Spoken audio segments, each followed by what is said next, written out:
So I was very lucky growing up. I was one of the blessed that never had any cavities. So it was so super fun to come here.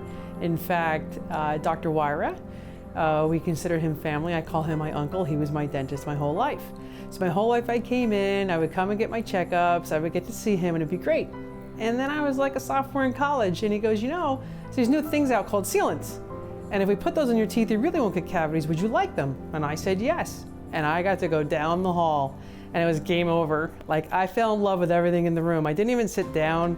I was asking him what everything was in the room and he was showing me. And I went back to college, and at the time I was studying engineering, but I could not get my brain off of dentistry. And so the next time I came home, I sat with my parents and I said, I want to be a dentist. And they were like, where did that come from?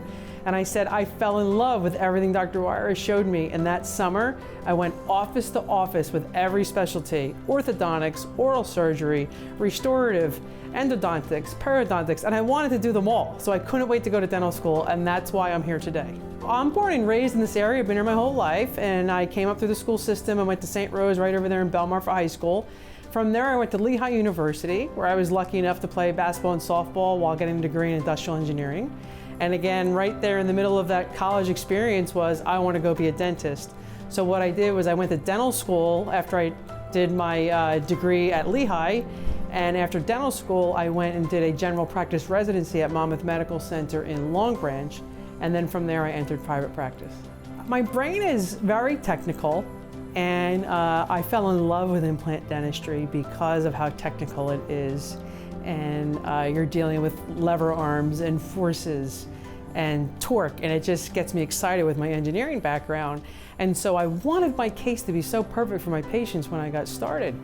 I had no idea I was going to change their lives. I knew I was going to make them healthy, right? I knew I was going to let them chew. But when they would come back crying and hugging me, how they were ready to go on that new job interview, or now, like, you know, I'm ready to get back out there on the dating scene. And that's where really in my heart was like, oh my goodness, I had no idea I could do this for people. So now I love hearing the stories from my patients when they come back and they tell me how their life has changed, or they went for that new advancement at their company that they were too scared to ask for. I even had a real estate agent once who was not doing well selling homes and knew it was his teeth. And after we did the teeth, he became top seller in his company. There's always a hop in my step coming here, but there's a special hop in my step on surgery day. And every single time the patient, they're white knuckled in the reception area and they're excited to see me, but they're like, I'm really nervous. I don't know if I can do this. And I tell them, I would worry about you if you weren't nervous. This is something major, this journey that you're starting. But I let them know I have their entire treatment plan mapped out in my brain and memorized every which way you can have it. I have plans A, B, and C ready to go. Fortunately, with today's technology, we're always able to do plan A. And then what happens is they come in, the anesthesiologist makes them feel so comfortable, they fall asleep. We do impeccable work. We take our digital records and we now envision what the teeth are going to look like. So we can't wait for them to wake up and put in their new teeth.